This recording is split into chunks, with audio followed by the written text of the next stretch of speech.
Alhamdulillahi haqqa hamdih wa asyhadu an la ilaha illallah wahdahu la syarikalah ta'ziman limajdih wa asyhadu anna Muhammadan abduhu wa rasuluh salawatu rabbi wa salamu alaihi wa ala alihi wa ashabihi wa man sara ala nahjihi wastanna bi sunnatihi ila yaumiddin. Alhamdulillah, puji syukur kita haturkan kehadirat Allah Subhanahu wa taala. Dialah zat yang memberikan kita penjagaan lahir dan batin. Allah kasih kita kesehatan fisik sehingga bisa menghadiri rangkaian ibadah di kesempatan sore hari ini. Usai kita melaksanakan salat asar, kita sambung dengan belajar bersama. Semoga apa yang kita lakukan diterima oleh Allah Ta'ala. Dan kita juga bersyukur Allah memberikan penjagaan kita kepada batin kita.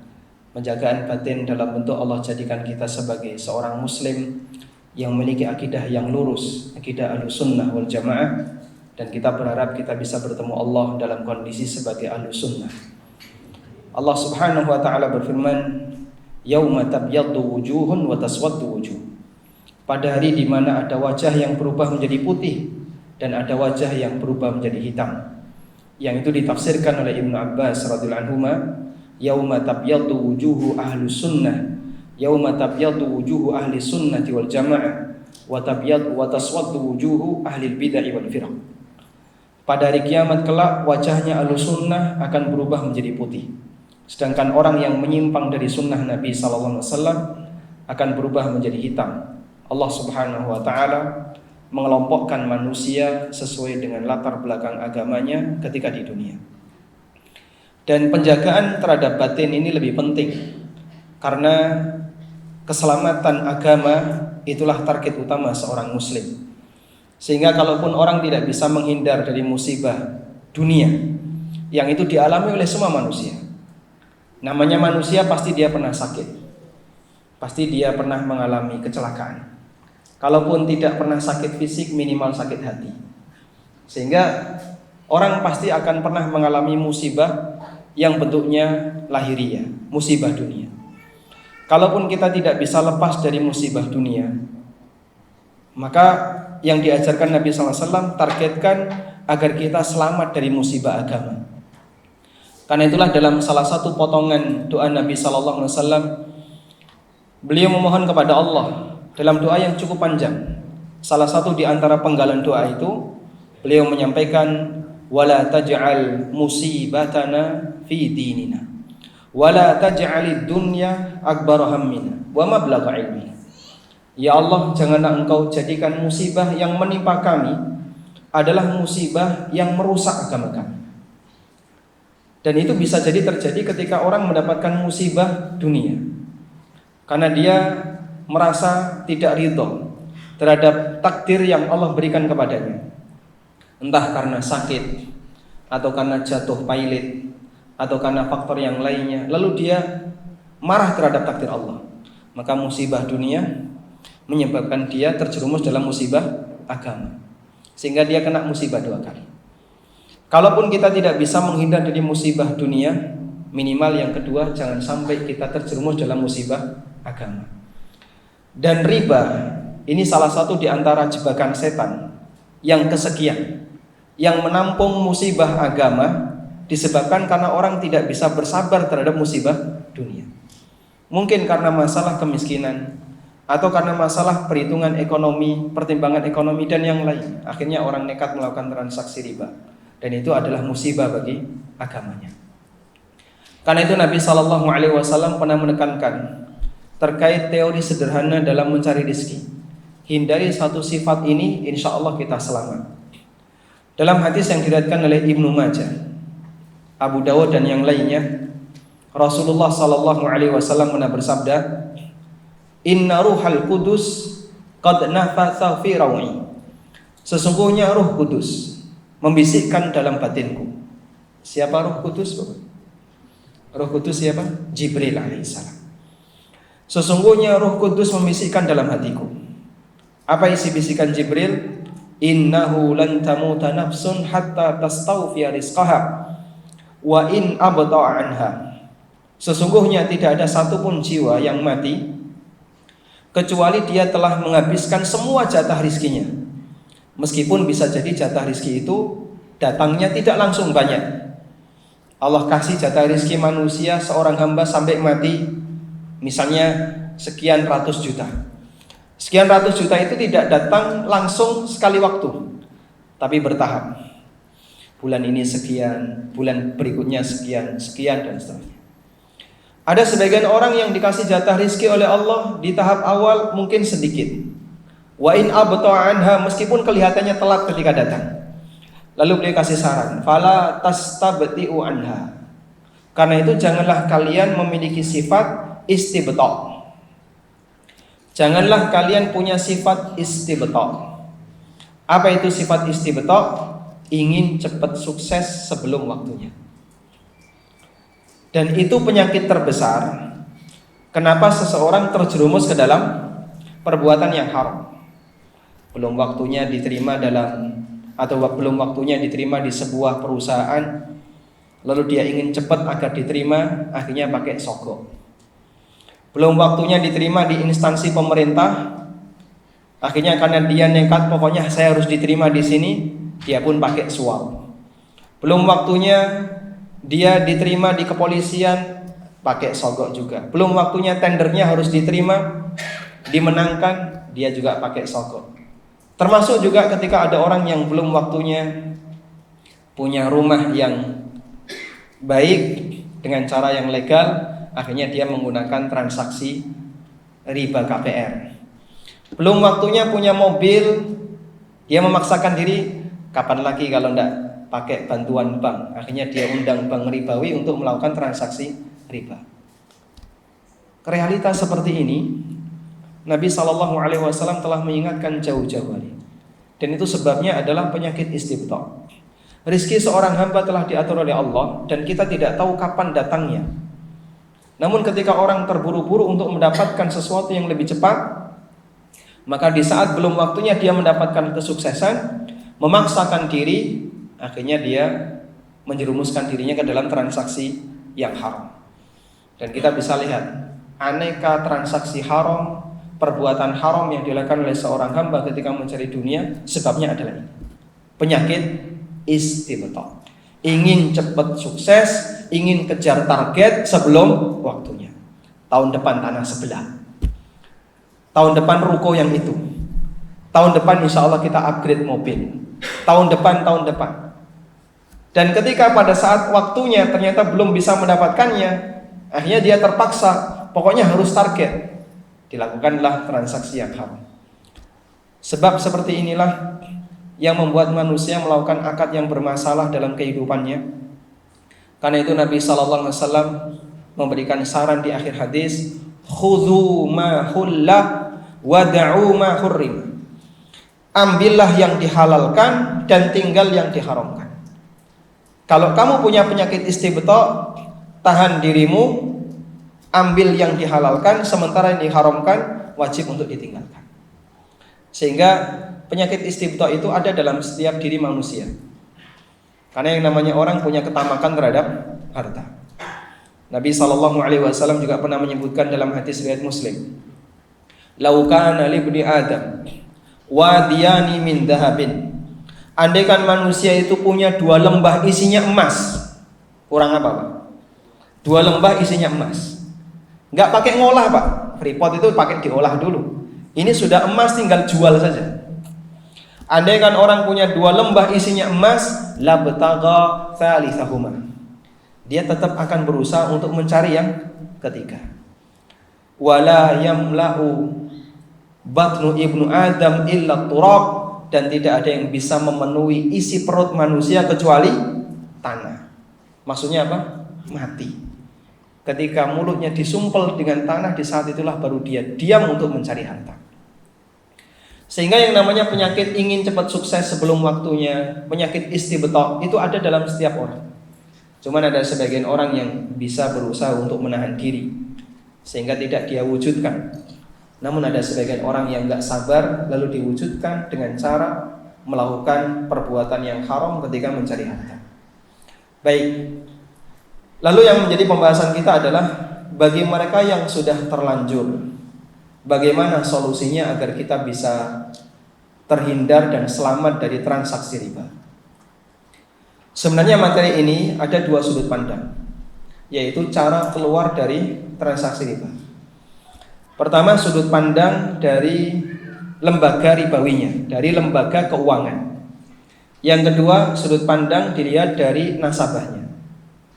Saya dahulukan untuk sudut pandang yang pertama, bagaimana cara lembaga keuangan bisa keluar dari transaksi riba.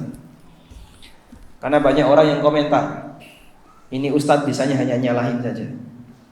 Coba solusinya gimana? Biar gak cuman bisa nyalahin saja.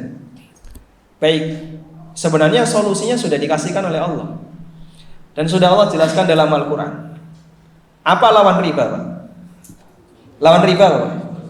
Hah? Jangan jawab rabi, Pak. Riba lawannya bukan. Lawan riba, Pak? Hah? Jual beli. Apa dalilnya? Firman Allah di surat Al-Baqarah, wa ahallallahu al-bai'a wa harrama riba. Allah halalkan jual beli dan Allah haramkan riba. Dua hal ini dikontraskan oleh Allah dengan hukum yang berbeda. Yang satu Allah halalkan, yang satu Allah haramkan. Wa ahallallahu al-bai'a wa harrama riba. Allah halalkan jual beli dan Allah haramkan riba. Sehingga ayat ini memberikan pelajaran kepada kita bahwa lawan dari riba adalah jual beli. Karena itu kalau orang atau lembaga keuangan ingin selamat dari praktek riba, solusinya bagaimana? Galakkan kegiatan jual beli. Baik, saya menarik sedikit jauh. Transaksi dalam fikih muamalah dilihat dari objeknya dibagi menjadi tiga. Yang pertama, tukar menukar uang dengan barang. Ini yang paling sering kita lakukan. Anda beli air mineral dengan harga Rp3.000, maka terjadilah tukar menukar uang dengan barang. Apa hukum transaksi ini? Boleh, umum dilakukan di masyarakat. Yang kedua, tukar menukar barang dengan barang, yang disebut dengan bai' muqayyadah. Istilah kita apa? Barter. Istilah kerennya bai' muqayyadah, jual beli muqayyadah. Apa itu jual beli muqayyadah? Jual beli di mana terjadi barter antara barang dengan barang. Silakan Pak merapat atau pindah agak selatan, memberi kesempatan yang berada di luar untuk bisa masuk.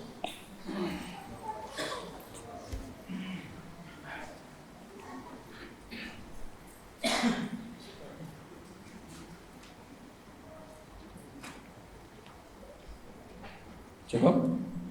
Alhamdulillah. Kita lanjutkan. Baik muqayyadah, barang dibarter dengan barang. Yang ketiga adalah uang ditukar dengan uang. Seperti rupiah ditukar dengan rupiah, rupiah ditukar dengan dolar atau dengan real. Yang ketiga ini disebut dengan akad sarf. Baik, sarf tulisannya sad ra fa. Sarf. Akad sarf adalah pertukaran antara emas dengan emas, perak dengan perak, atau emas dengan perak. Dalam bahasa kekinian, uang dengan uang, baik yang sejenis maupun valuta asing. Dari tiga jenis akad ini, mana yang paling sulit dilakukan? 1, 2, 3. Barter dengan sarf lebih sulit mana? Barter. Baik, mungkin kita akan menjawab barter lebih sulit. Kenapa? Pertimbangannya adalah karena barter itu ada masalah perbedaan kebutuhan. Meskipun di masa silam, nenek moyang kita dulu, mereka lebih sering barter dibandingkan akad pakai uang. Di samping karena peredaran uang itu terbatas, jumlah komoditas di masa silam itu kan terbatas. Orang Surabaya kalau kumpul di pasar ketika itu, di masa silam, zaman sebelum Jepang datang, paling yang dijumpai kalau enggak beras, sayur, pitik, endok. Sehingga untuk mempertemukan orang yang punya beras butuh sayur dengan orang yang punya sayur butuh beras, kumpul di pasar ketemu, gampang ya. Sejalan dengan perkembangan zaman, jumlah komoditas itu beraneka ragam. Ada banyak sekali kecil-kecil. Ada benda apa ini? Recorder, ada air mineral, ada gelas, ada panci, ada aneka ragam, ada mikrofon. Sehingga untuk dilakukan bar tersusah. Zaman sekarang misalnya ada orang punya iPhone butuh beras, cari orang punya beras butuh iPhone, ketemu nggak? Susah ya. Maka pertimbangan kenapa barter itu susah sebenarnya lebih kepada masalah pertimbangan kebutuhan sosial.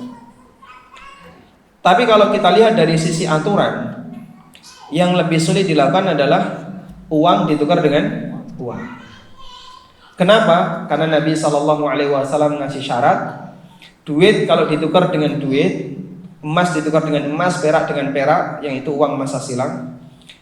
Kemudian uang kartal ditukar dengan uang kartal, syaratnya ada dua. Pertama wajib tunai, yang kedua harus sama apa? Kuantitas yang tepat ya. Anda jangan jawab sama nilai, yang lebih tepat adalah sama kuantitas. Ada dua syarat ini.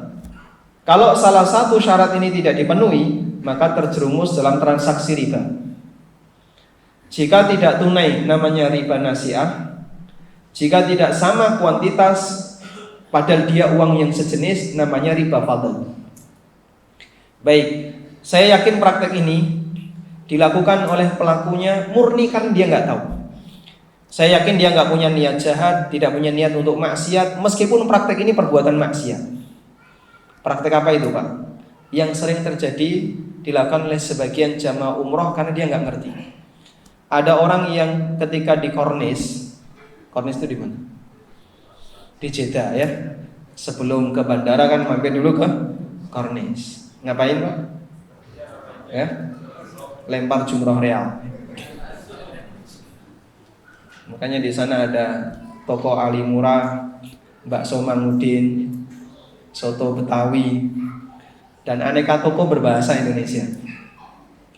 Ada orang kehabisan rupiah, kehabisan real, utang sama temennya. Pak, saya utang 100 real. Saya mau belanja bareng keluarga tapi kehabisan uang. Nanti kalau sudah sampai di Indonesia, saya lunasi pakai rupiah dengan kurs ketika bayar. Boleh nggak transaksi ini? Jawabannya tidak boleh. Ini sama dengan tukar menukar uang rupiah dengan real, tapi tidak cash, tidak tunai.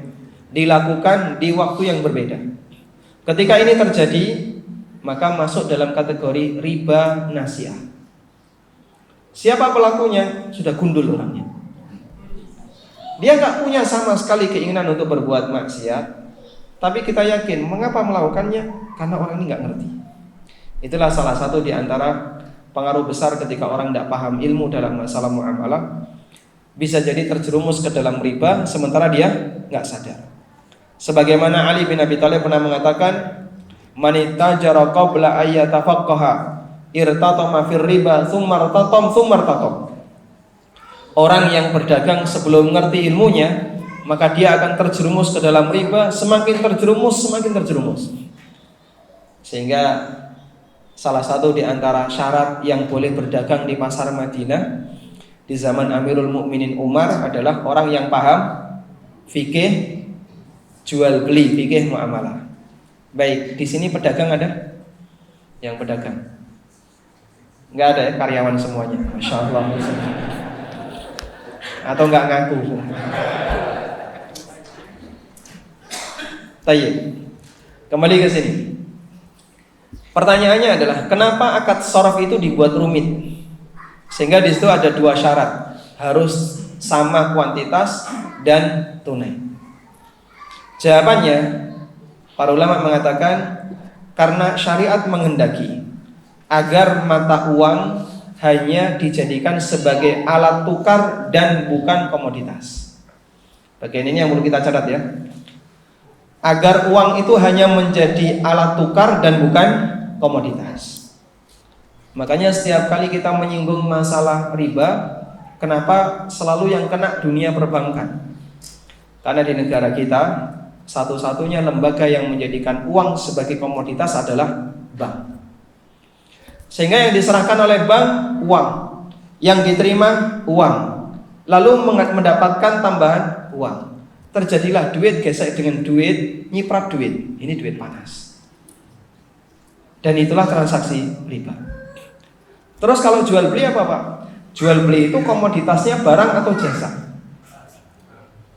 Dua-duanya, bisa barang, bisa jasa. Sehingga dia jual barang atau dia jual jasa, lalu dapat keuntungan. Keuntungan ini boleh tidak? Ini keuntungan yang halalan thayyibah. Makanya sama-sama menguntungkan. Tapi orang jahiliyah enggak paham. Lalu Allah singgung dalam Al-Qur'an, "Dzalika bi annahum qalu innamal bai'u mithlur riba." Itu disebabkan karena mereka mengatakan jual beli sama dengan riba. Mereka enggak bisa bedain antara jual beli dengan riba. Sudah? Sekarang saya tanya, apa perbedaan jual beli dengan riba? Kalau enggak bisa bedain berarti masuk ayat ini ya. Mirip seperti orang jahiliyah. Apa perbedaan antara jual beli dengan riba?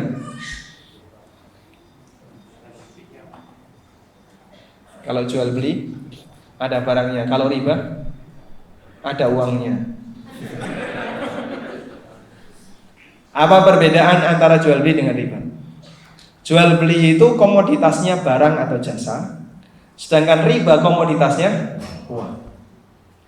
Makanya solusi yang diberikan oleh para pakar ekonomi syariah agar bank itu bisa berubah menjadi syariah adalah mereka selalu ditekankan lakukan praktek jual beli real, sehingga bank kulak barang kemudian nanti dijual ke nasabah dengan mengambil keuntungan. Kalau itu yang dilakukan, insya Allah keuntungan yang didapatkan oleh bank adalah keuntungan yang halal meskipun dia nggak pakai label syariah.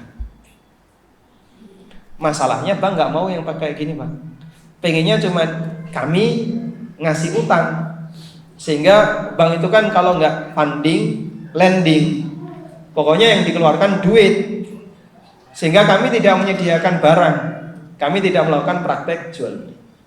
Maka solusi bagi perbankan agar dia bisa menjadi syariah nggak jauh-jauh banget, cukup dia lakukan jual beli, dia kulak barang kemudian dia jual, insya Allah keuntungan yang dia dapatkan keuntungan yang halal. Jual beli kredit dengan mengambil untung atau harganya dinaikkan boleh nggak? Dan itu pendapat jamahir ulama, hampir semua ulama, mayoritas ulama. Meskipun ada sebagian yang melarang. Jual beli tunai dengan kredit harganya wajib sama. Tapi ini pendapat yang lemah, pendapat yang kuat. Jual beli tunai dengan kredit, harga kredit boleh lebih mahal dibandingkan tunai. Disinilah margin yang boleh didapatkan oleh pihak bank. Mafhum insyaallah? Dipahami ya? Kita lanjutkan sekarang. Cara keluar dari riba untuk para nasabah atau masyarakat. Yang pertama adalah kita perlu memahami bahwa pelaku riba itu beraneka macam. Yang disebutkan oleh sahabat Jabir bin Abdullah dalam hadis riwayat Muslim, la'ana Rasulullah sallallahu alaihi wasallam akilar riba wa mukilahu wa katibahu wa syahidai. Rasulullah sallallahu alaihi wasallam melaknat 5 orang karena riba. Yang makan, yang memberi riba, yang nyatet, dan 2 saksinya. Yang menikmati berapa? 1 yang pertama. Yang terlibat berapa? 4, yang lainnya juga ikut terlibat. 5 yang terlibat, 1 yang menikmati riba. Tapi semuanya kena laknat. Wa qalahum sawa, dan beliau mengatakan mereka semuanya sama. Nabi SAW juga pernah menyebutkan Allah melaknat 10 hal karena khamar. Allah melaknat khamarnya, melaknat yang metik buah, yang meres, yang nimbun, yang memfermentasi kemudian jadi khamar, yang nganterin, yang nuang, sampai yang minum. Ada 10 orang. Yang menikmati 1, yang dilaknat 10. Kenapa? Ini adalah sambung sinambung antara satu pihak dengan pihak berikutnya sampai terjadinya satu perbuatan maksiat. Baik, ketika terjadi perbuatan maksiat seperti ini hadirin, maka ada banyak orang yang terlibat. Dari mulai yang makan riba, yang memberi makan riba, kemudian tukang catatnya dan 2 saksinya. Notaris bertanya, kita keterlibatan dalam akad riba sebagai apa? Loh, bukankah Anda sebagai pencatat transaksi membuat misalnya akad KPR disiapkan oleh notaris, pihak 1, pihak 2 perbankan, kemudian nanti mereka tanda tangan, dilegalkan oleh notaris. Berarti di posisi ini notaris sebagai apa? 1 notulen pencatat, 2 saksi. Dia kena pentung 2 kali. Yang menikmati kena pentung sekali, notaris kena pentung 2 kali. Dia sebagai tukang catat dan saksi. Sampai mereka karena galau itu kumpul untuk mengambil solusi apa yang bisa diberikan agar kita bisa semakin syar'i. Jadilah sebuah grup namanya NTR, Notaris Tanpa Riba. Dan grup-grup tanpa riba kan mulai banyak ya, sejalan dengan banyaknya orang yang berhijrah. Dulu saya sempat diundang oleh anggota Notaris Tanpa Riba, anggota NTR dari Surabaya. Tapi karena jadwalnya belum cocok sehingga kita belum sempat ketemu. Tapi itu salah satu di antara contoh bahwasanya keterlibatan notaris dalam akad ribawi itu cukup besar. Akhirnya mereka membuat itu untuk barang-barang hijrah meninggalkan transaksi atau meninggalkan klien yang mengajak untuk menjadi saksi transaksi riba. Baik, selanjutnya. Bagi orang yang mendapatkan riba, makan riba. Pemakan riba itu apa, Pak? Dia yang ngasih utang, lalu dia mendapatkan keuntungan. Ini cara keluarnya gimana? Ya, jawabannya cara keluarnya jelas. Dia tinggalkan riba yang tersisa, sementara riba yang sudah dia dapatkan, apakah boleh dimanfaatkan atau tidak, tergantung apakah dia sudah tahu hukumnya atau belum. Dulu ada salah satu paman Nabi SAW yang beliau ini rentenir. Siapa beliau? Siapa beliau? Abbas bin Abdul Muttalib. Bapaknya siapa? Bapaknya siapa? Abdullah bin Abbas. Abbas ini dulu rentenir. Makanya pada waktu haji wada, Nabi SAW mengatakan, wa awwalur riba ad'uhu riba Abbas bin Abdul Muttalib. Riba pertama yang aku hancurkan, yang aku gugurkan adalah ribanya pamanku sendiri Abbas bin Abdul Muttalib. Sehingga dulu beliau mendapatkan kekayaan dari hasil riba sebelum turun ayat yang mengharamkan riba. Begitu turun ayat yang mengharamkan riba, maka riba pertama yang digugurkan oleh Nabi SAW adalah ribanya Abbas. Lalu Allah ngasih penjelasan. Faman ja'ahu mau'izatum mir rabbih fantaha falahu ma salafa wa amruhu ilallah. Barang siapa yang mendapatkan keterangan dari Rabb-nya tentang larangan riba, lalu dia berhenti melakukan transaksi riba, falahu ma salafa, maka dia berhak untuk menikmati harta yang dia dapatkan di masa silam sebelum ngerti. Wa amruhu ilallah, dan urusannya kembali kepada Allah. Berarti orang yang mendapatkan harta riba, boleh enggak dia memiliki harta itu? Boleh, dengan syarat dia belum tahu, dia belum ngerti. Batasannya adalah sejak tahu, bukan sejak hijrah. Bisa jadi tahunya misalnya di awal tahun, tapi hijrahnya di akhir tahun. Pak Ustadz, saya baru saja hijrah, resign dari bank, alhamdulillah. Bapak tahunya sejak kapan? Sudah awal tahun yang lalu. Baik, gaji Anda yang setahun ini nggak boleh dinikmati. Yang boleh adalah sebelum Anda tahu. Karena ketika dia nggak tahu, dia punya keyakinan praktek yang dilakukan itu nggak bermasalah, halal. Begitu dia tahu ketika ini ternyata ini bermasalah, barulah dia yakin kalau ini melanggar syariat. Di titik itulah penghasilan yang dia dapatkan hukumnya terlarang. Dipahami insyaallah? Baik. Sehingga orang yang mendapatkan uang riba sebelum dia tahu, maka silahkan riba itu dimiliki. Kalau sudah tahu apa yang belum dia dapatkan, jangan diambil. Apa yang belum didapatkan, jangan diambil. Dan yang sudah didapatkan setelah tahu, maka wajib untuk dikeluarkan. Itu bukan harta yang halal bagi dia. Baik. Selanjutnya, cara keluar dari riba yang berlaku bagi nasabah bank, bagi orang yang punya utang riba. Itu solusinya bagaimana? Orang yang utang riba, dia nasabah bank, dia utang dari bank atau utang dari rentenir. Berarti status dia, posisi dia sebagai apa? Pemberi makan riba. Karena dia yang ngasih kelebihan ke siapa? Ke rentenir atau ke bank. Dia ngasih kelebihan ke bank. Berarti dia di posisi sebagai pemberi makan riba. Dia tidak menikmati riba, tidak mengumpulkan harta riba, tapi dia memberi riba kepada orang lain. Kena dosanya enggak? Kena. Kenapa? Ini hasil kerjasama ta'awun dalam masalah perbuatan maksiat antara pemakan riba dengan pemberi makan riba. Makanya dia juga kena dosanya.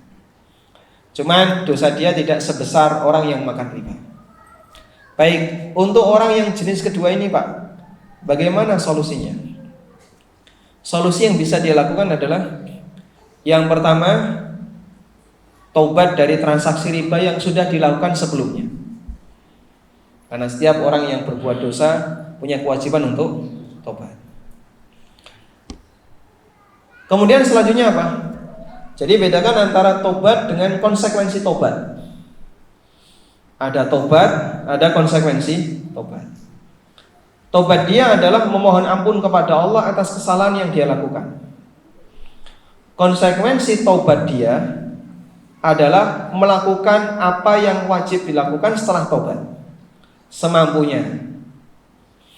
Contoh, tato hukumnya apa Pak? Dilaknat oleh Rasulullah sallallahu alaihi wasallam.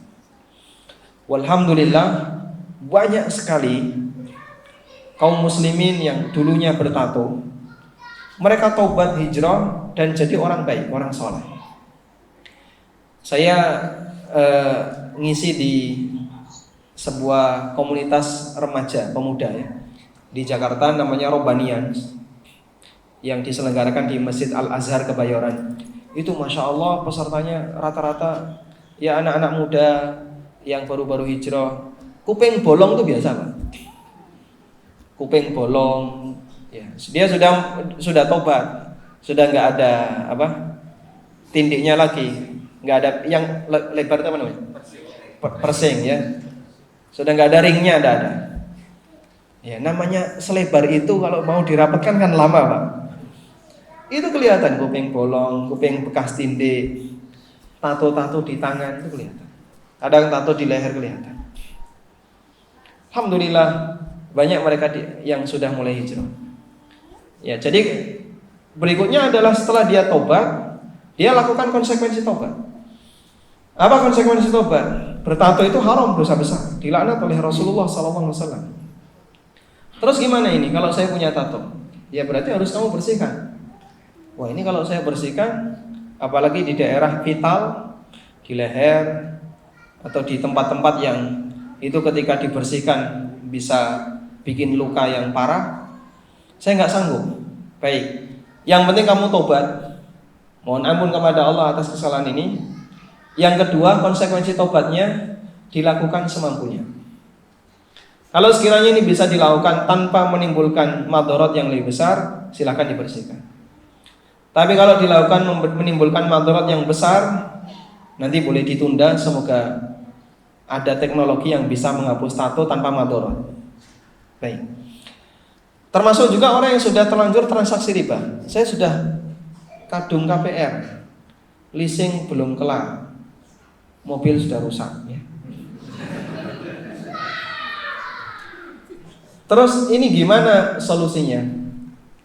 Pertama Anda tobat. Yang kedua, sekarang mari kita selesaikan konsekuensi tobat.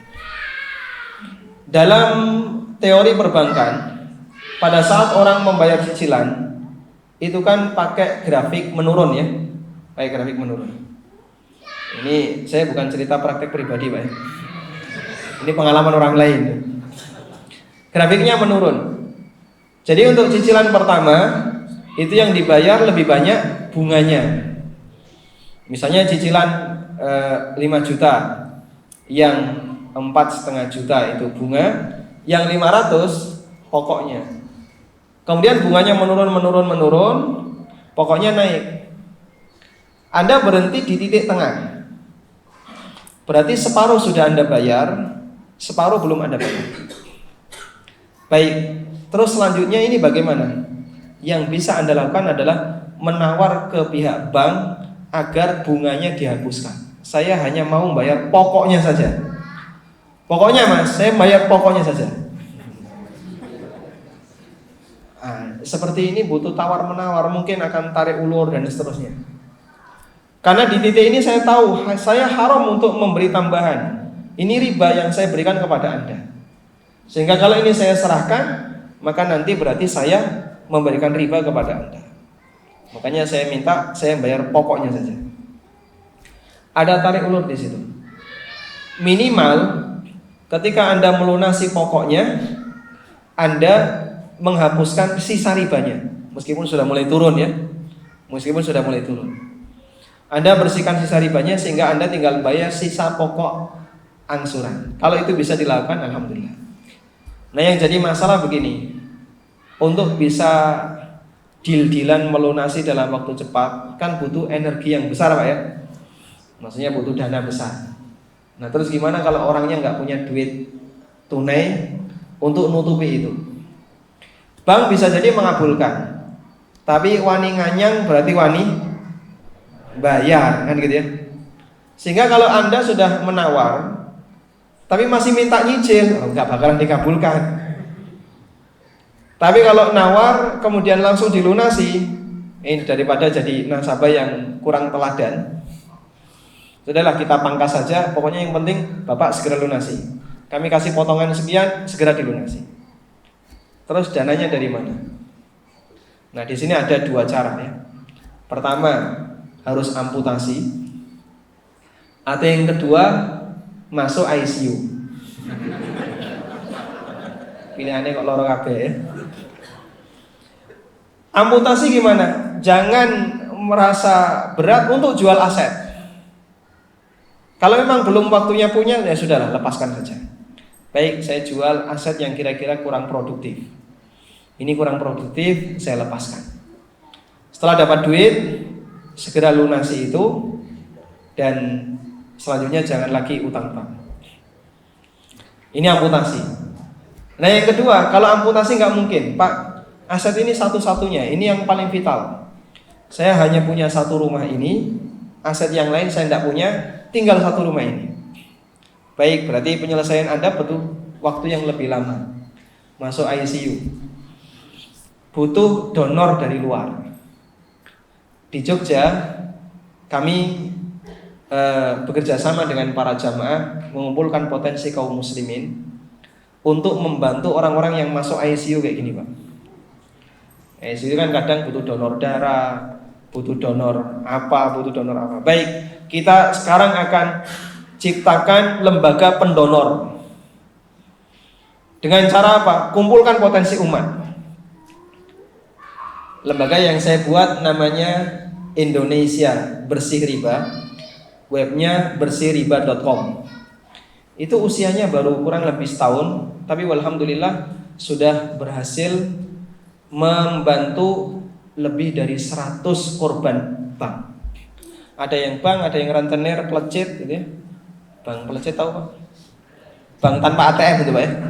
Banknya yang nggak punya ATM. Bank detail ya. Jadi korban-korban riba itu alhamdulillah berhasil kita bantu dengan mengumpulkan potensi umat. Lembaga ini menampung dana masyarakat dengan jaminan. Apa jaminannya? Kita berikan sertifikat. Ada orang yang ngasih utang, Bapak punya uang nganggur di bank? Punya.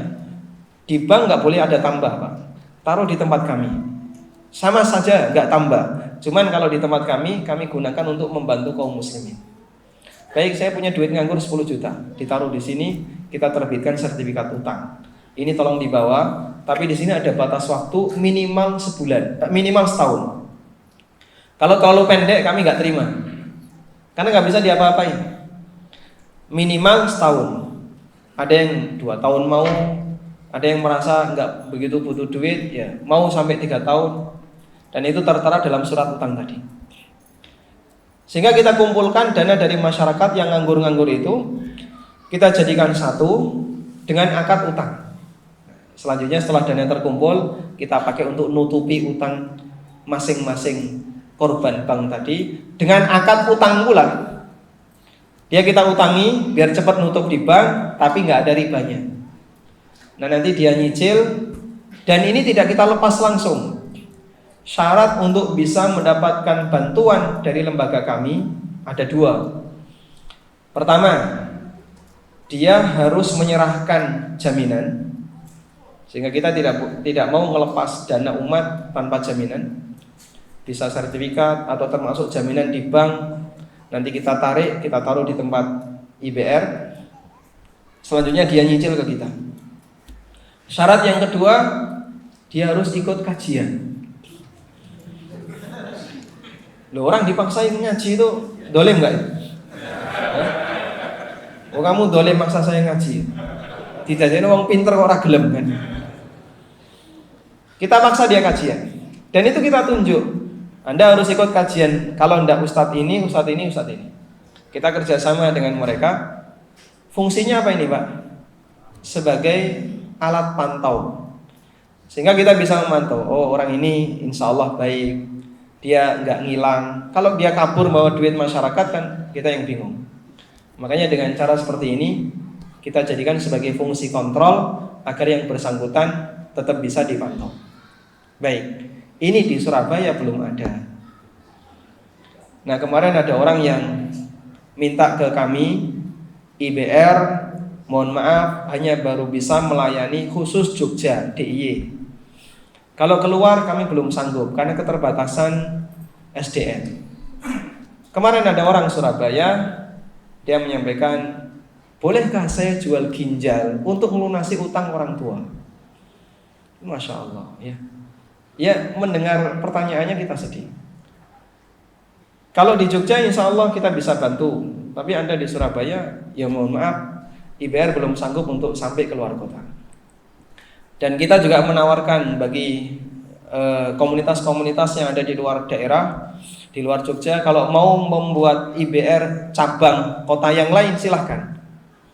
Nanti mereka punya tim verifikator, dan itu adalah para ex-banker, mantan-mantan bankir yang paham tentang bagaimana seluk-beluk perundang-undangan di perbankan. Dan kita dibantu oleh lawyer, ada tim lawyer yang punya semangat yang sama dengan kami anti riba, siap mendampingi kalau sampai harus maju ke pengadilan. Alhamdulillah dengan cara kerjasama seperti ini kita bisa saling tolong menolong untuk membebaskan kaum muslimin dari transaksi riba. Kapan ini bisa dibentuk di Surabaya? Sidoarjo. Masya Allah. Baik, wallahu taala alam. Mungkin itu yang bisa kita sampaikan sebagai muqaddimah. Cukup kan? Sisa waktu katanya mau dipakai untuk mendengarkan masukan dari para jamaah ya. Wassallallahu ala nabiyyina Muhammadin wa ala alihi wa sahbihi wasallam. Wa akhiru da'wana alhamdulillahi rabbil alamin.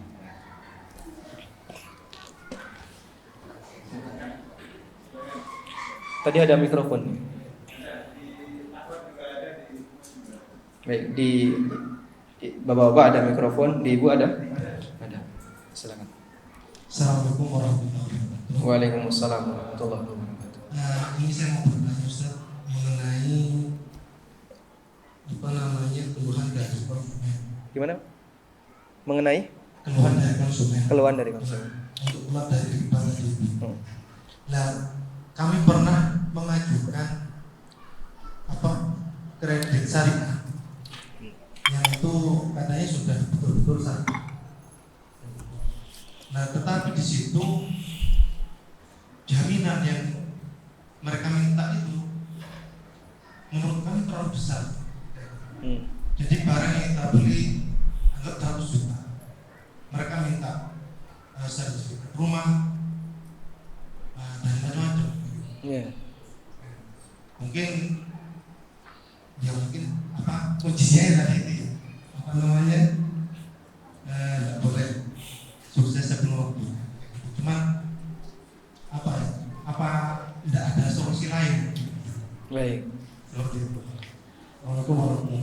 Waalaikumsalam warahmatullahi wabarakatuh. Saya belum cerita tentang penyeimbang IBR ya. Ini bagus sekali mengingatkan saya untuk cerita penyeimbang IBR. Yang lain biar sambil menulis biar efektif, yang mau ditanyakan ya. Lewat tulisan. Tulisan biar Baik, yang lain pertanyaannya bisa lewat tulisan. Ibu-ibu mungkin biar lebih efektif lewat tulisan. Boleh minta kertas temannya ya. Oke. Pokoknya datang bondo nyileh. Tidak apa-apa, yang penting aman. Saya lanjutkan. Ketika IBR ini hadir, terus banyak orang bertanya, sekarang saya tidak boleh akad riba di leasing di bank. Padahal saya butuh motor, saya butuh mobil. Ada nggak lembaga non ribawi yang melayani itu? Akhirnya kita buat sebuah lembaga unit usaha yang kelasnya masih UMKM karena masih kecil nilainya. Yang lembaga ini mengumpulkan modal dari kawan-kawan, tapi tertutup ya.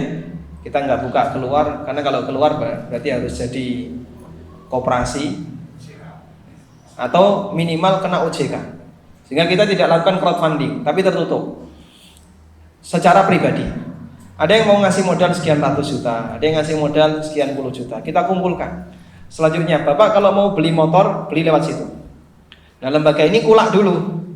Kami kulaan, kemudian beli barang, setelah dapat dibawa ke kantor, terus dilakukan akad jual beli. Dengan cara kredit, ngambil margin, boleh nggak? Disitulah kita ngambil keuntungan dari hasil transaksi jual beli. Alhamdulillah sudah berhasil membelikan mobil. Nah, kalau yang kedua ini tidak hanya sekup Jogja, boleh luar. Kemarin ada salah satu konsumennya dari Surabaya. Tapi kalau IBR kami belum bisa keluar dari Jogja. Nah, kalau misalnya bisa seperti itu, diprakarsai oleh Takmir Masjid Muhajirin, membuat tidak perlu koperasi Pak, koperasi itu repot. Misalnya apa? Lembaga usaha Muhajirun, masjidnya Muhajirin. Lo kan benar toh, Muhajirun tuh marfu ya. Kalau Muhajirin kan majrur. Namanya unit usaha Muhajirun.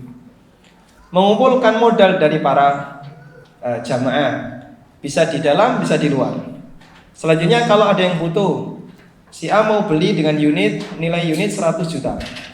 Kita bisa sediakan dengan akad jual beli yang mubah. Insya Allah keuntungan seperti ini diperbolehkan. Sehingga potensi umat itu tidak sampai keluar. Tapi kalau kemudian mereka kesulitan untuk mencari ya alamannya tadi, tetap nanti akan larinya ke bank. Sebenarnya kita mampu Pak, cuman masalah pengelolaannya saja yang belum maksimal. Dan di beberapa titik saya menjadi Dewan Pengawas Syariahnya hanya sebatas inisiator. Selanjutnya kalau sudah jalan saya lepas. Wallahu a'lam. Assalamualaikum warahmatullahi wabarakatuh. Waalaikumsalam warahmatullahi wabarakatuh. Saya adalah salah satu karyawan di perusahaan asing PMA yang saya tahu perusahaan saya melakukan pendanaan dari bank. Apakah saya termasuk pelaku riba? Karena saya menerima gaji dari keuntungan perusahaan. Baik. Hampir semua perusahaan baik asing maupun domestik, mereka modalnya dari lembaga bank. Hampir semua, meskipun tidak semuanya ya. Kalau ini dilarang, dalam arti jadi karyawan di situ gajinya haram, mungkin kita akan ketumpahan banyak orang yang pulang dari Bekasi, Cikarang, Cikampek dan lokasi-lokasi industri yang lainnya. Itu jumlahnya jutaan Pak. Perusahaan Jepang, Korea, Cina, perusahaan mana lagi yang ada di sana, itu rata-rata pendanaannya dari lembaga ribawi. Terus mereka yang datang dari Jawa, Surabaya, Jawa Tengah juga banyak sekali kerja di sana. Penghasilannya apa di sini?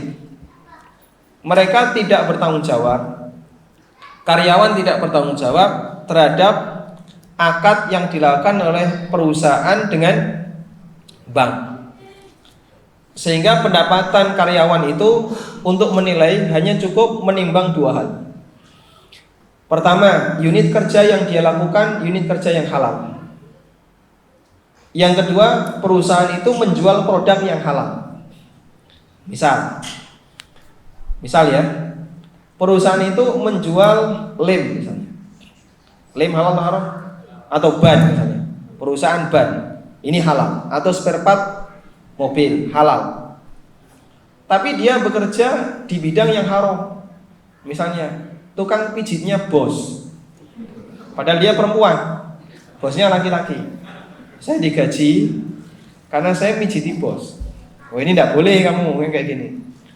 Baik, tapi kalau kamu bekerja di bagian teknisi atau bagian administrasi atau bagian-bagian yang lain yang itu mubah dan penghasilan perusahaan kamu adalah dari hasil menjual produk yang mubah, maka gaji ini mubah. Kita tidak bertanggung jawab bank ini bekerja sama dengan perusahaan asing atau dengan lembaga ribawi. Kalau seperti ini nyambung terus, maka gaji PNS haram. Kenapa? Pemasukan terbesar negara adalah dari cukai utang luar negeri. Campur jadi satu, dan cukai terbesar adalah unit yang haram. Misalnya ya, Homer yang menyebutkan jamaah ini ya. Kata jamaah rokok. Lalu itu dipakai untuk gaji PNS. Gajinya halal atau haram? Dia seorang guru agama, dapat gaji dari negara. Halal atau haram? Halal. Kenapa? Kerjaan dia halal, hubungan dia dengan klien halal, sehingga penghasilan dia, gaji dia halal. Wallahu a'lam. Baik. Cukup ya. Ini kalau nulis lagi nanti enggak kebaca. Ini sudah banyak.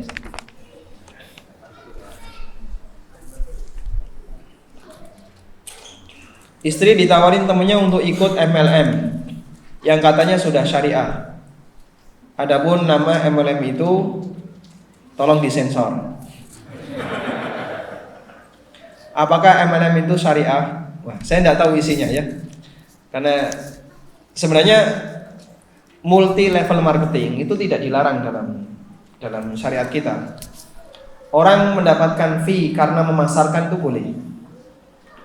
Cuman yang dilarang itu bagian ini. Gharar dalam transaksi itu. Contohnya Pak, saya seorang developer membuka 100 unit lahan. Ada sekian hektar, saya kapling-kapling jadi 100 unit. Datang broker, Pak saya boleh gak ikut jualin? Oh silakan. Syaratnya apa Pak? Kamu bayar dulu 50 juta ke saya. Nanti silakan kamu pasarkan 100 unit ini selama setahun. Kalau ada yang closing, kamu saya kasih 3%. Akhirnya dia setuju. Dia bayar ke saya 50 juta, tak tunggu, silakan pasarkan selama setahun. Jika dalam waktu setahun gak ada yang laku, dia rugi berapa? Kalau ternyata banyak yang laku, tutup bahkan dapat untung. Maka praktek di sini gharar. MLM kenapa bermasalah? Waktu dia daftar bayar, sudah? Bayar itu dapat apa? Dapat sesuatu yang menurut dia kurang dibutuhkan. PDF, starter kit, yang itu nggak bakalan dibaca. CD, playernya sudah nggak ada. Mendapat CD sekarang apa? Ada CD ya? Ganti flash disk semuanya kan? Kemudian dia dapat brosur-brosur yang itu mungkin dia nggak pakai, tapi dia bayar 500.000 plus produk, yang produk itu belum begitu dibutuhkan, obat kuat misalnya, ngomongin saya kuat gitu. Atau suplemen atau obat kecantikan, sehingga dia produk itu dibandingkan nilai yang dia bayarkan itu terlalu jauh harganya, Terus kenapa kok dia mau beli? Selisih itu sebenarnya adalah karena dia punya motivasi nanti kalau dapat downline dia bisa mendapatkan fee. Sehingga jika kalau dia nggak dapat downline sama sekali, rugi dia. Sudah bayar 500.000 cuma dapat ini mas. Saya nggak punya downline sama sekali, nggak laku. Saya sudah tawarkan, sampai ibu saya aja nggak mau beli. Istri saya suruh jadi downline, saya juga nggak mau. Jadi bawahan suaminya nggak apa-apa, tapi jadi downline suaminya nggak mau. Yang seperti ini jadinya gharar, sama seperti model pemasaran tadi. Makanya yang bermasalah di MLM itu waktu pembukaan. Anda perhatikan, bayar berapa dan apa yang didapat.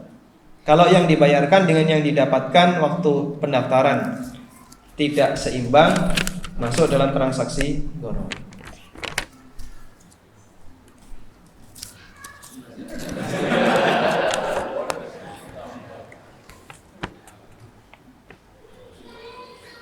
Apa hukum cashback di marketplace? Contoh Shopee. Belanja di Shopee dengan memanfaatkan voucher cashback sekian persen. Cashback didapat ketika transaksi berhasil diselesaikan, barang sudah kita terima. Ini tadi pagi kita bahas dengan detail di Saribumi ya, tentang hukum diskon yang diberikan oleh pihak Shopee, baik yang bentuknya cashback atau free ongkir. Dan kesimpulannya, ini bukan termasuk riba, boleh diterima karena uang yang kita transfer ke rekening bersama di Shopee atau marketplace yang lainnya itu bukan uang konsumen. Sebab uang itu adalah alat bayar yang dia gunakan untuk membeli barang. Saya beli barang secara online, kemudian saya sudah transfer. Berarti ketika saya transfer sudah terjadi akad belum? Sudah terjadi akad belum? Kalau sudah terjadi akad, berarti terjadi perpindahan hak milik. Uang itu bukan lagi milik saya. Barang yang tertera di sini jadi milik saya meskipun belum saya terima. Terus uang itu milik siapa? Uang itu milik penjual yang ditahan oleh pihak marketplace sebagai jaminan. Sebagai jaminan agar barang betul-betul tiba di tempat konsumen. Barulah kemudian uang itu disalurkan ke penjual.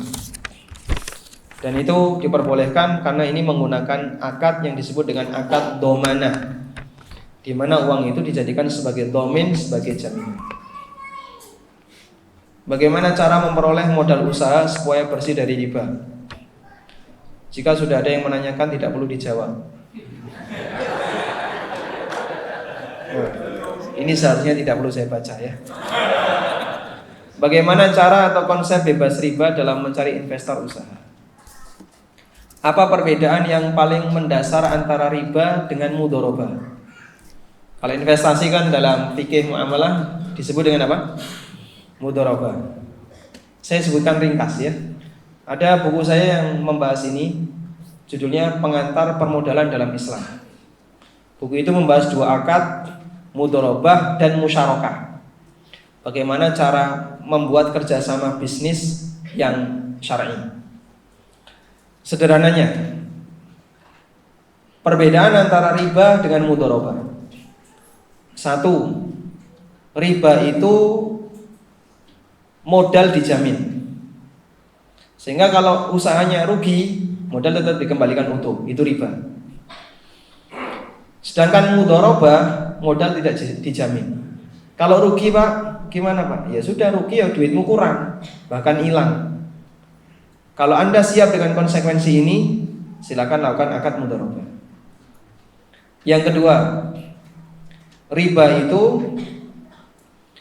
bagi hasilnya berdasarkan hasil. Bagi hasilnya berdasarkan modal. Sedangkan mudharabah bagi hasilnya berdasarkan hasil. Misal, Bapak silakan tanam modal di tempat kami 100 juta. Nanti tiap bulan Bapak saya kasih 2%. 2% dari apa Pak? Dari 100 juta. Nanti kan flat dari 2 juta terus tiap bulan ya. 2 juta terus tiap bulan. Berarti selama 50 bulan tutup itu 100 juta.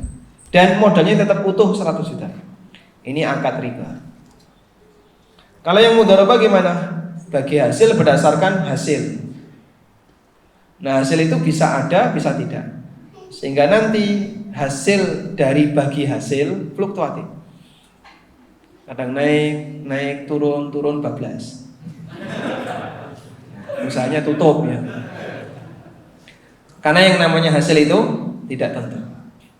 Baik. Yang ketiga, mudharabah itu ada transparansi. Sehingga nanti akan dijelaskan unit usahanya apa, neraca keuangannya bagaimana. Sedangkan kalau riba nggak ada transparansi. Bapak silakan tanam modal ke saya 100 juta. Pokoknya Bapak main aman. Tidur saja insya Allah datang sendiri duitnya. Kamu usaha apa? Beres Pak, aman. Ini tidak boleh kayak gini. Kalau mudharabah dijelaskan, oh nanti kami akan gunakan untuk bangun perusahaan atau membeli satu aset unit yang akan kita manfaatkan untuk misalnya disewakan. Lalu Anda mendapatkan keuntungan, maka insya Allah diperbolehkan. Sebagaimana penjelasan Ibnu Rushd, dalam transaksi mudharabah harus ada kejelasan.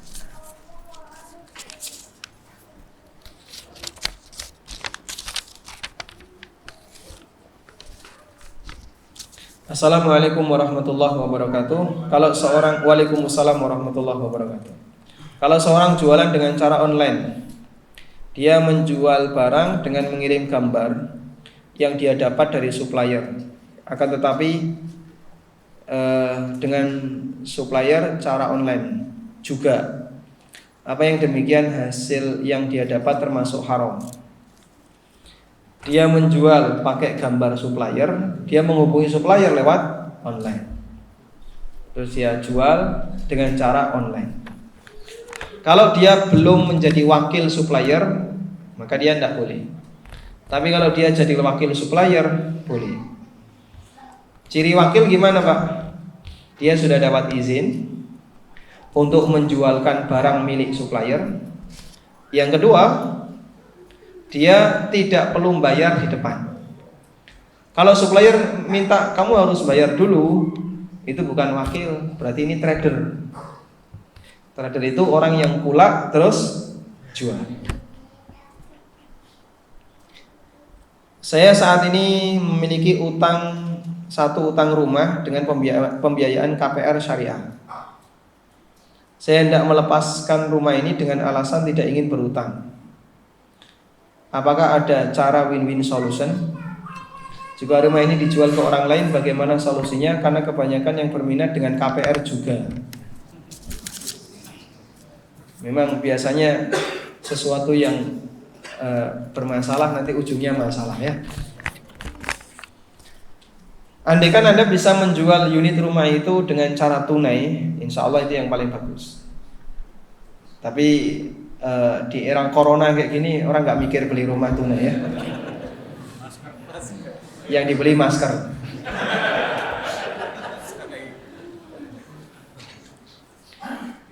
Terus bagaimana kalau misalnya ada orang yang membeli dengan cara KPR? Di posisi Anda sebagai penjual, nanti Anda akan dilibatkan untuk jadi saksi akad. Dihadirkan di bank, turut tanda tangan atau minimal tanda tangan daftar hadir. Terus solusinya gimana?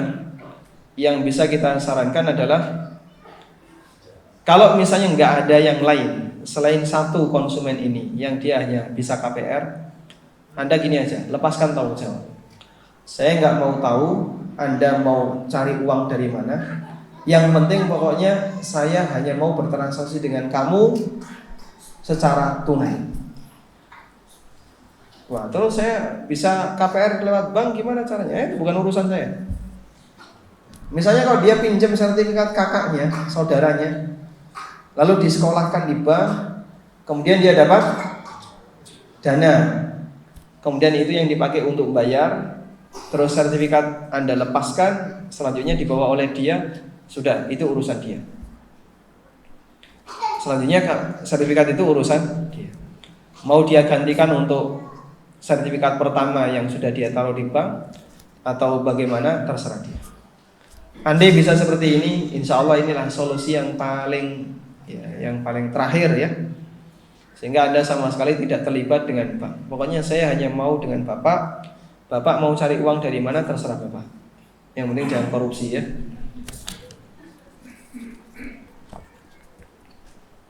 Assalamualaikum. Waalaikumsalam. Bagaimana jika kita meminjamkan uang dalam jumlah besar kepada orang lain dengan tempo tertentu, kemudian kita minta jaminan dalam peminjaman itu tanpa ingin mengambil barang yang dijadikan jaminan? Boleh, silakan.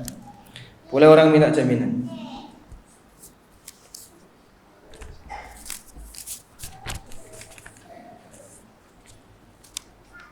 Saya kerja di koperasi syariah.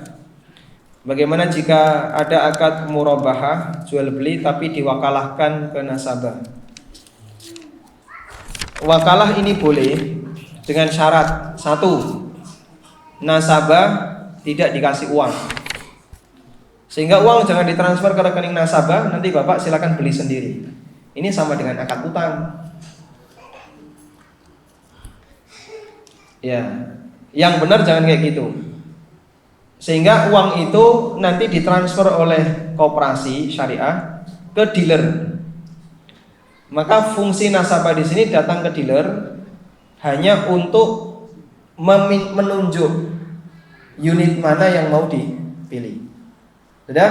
Setelah nunjuk unitnya, lalu nasabah nanti bisa pulang, ditindaklanjuti oleh pihak koperasi. Baik, saya beli unit ini, saya bayar tunai, transfer. Selanjutnya dilakukan akad dengan calon nasabah yang sudah nunjuk tadi. Maka fungsi wakalah di sini hanya sebatas menunjuk barang yang diinginkan. Ini standar yang paling longgar yang pernah diterbitkan oleh AAOIV ya. AAOIV itu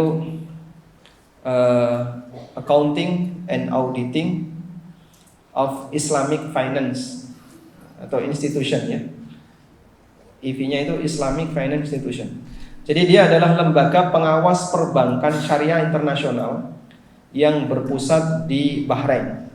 Menerbitkan juklak yang cukup tebal tentang apa saja akad di bank syariah dan bagaimana teknisnya. Yang itu membolehkan adanya akad wakalah, namun dengan syarat tadi, bank yang hanya boleh transfer. Yang kedua, fungsi wakalah itu hanya nunjuk barang. Pukul 16.30. Saya sudah baca di atas ya, tapi ini diingatkan sekarang pukul 16.30. Wallahu ta'ala alam. Baik, mohon maaf ada beberapa pertanyaan yang belum sempat kita baca. Semoga nanti bisa dibacakan oleh ustadz yang lain. Pertanyaan terakhir sama sebenarnya. Si A melamar kerja, ketika menyerahkan slip gaji di perusahaan sebelumnya, di markup agar gaji yang diperoleh lebih besar. Bagaimana hukum gajinya? Ceton nipu gitu. Kelebihan itu hukumnya haram.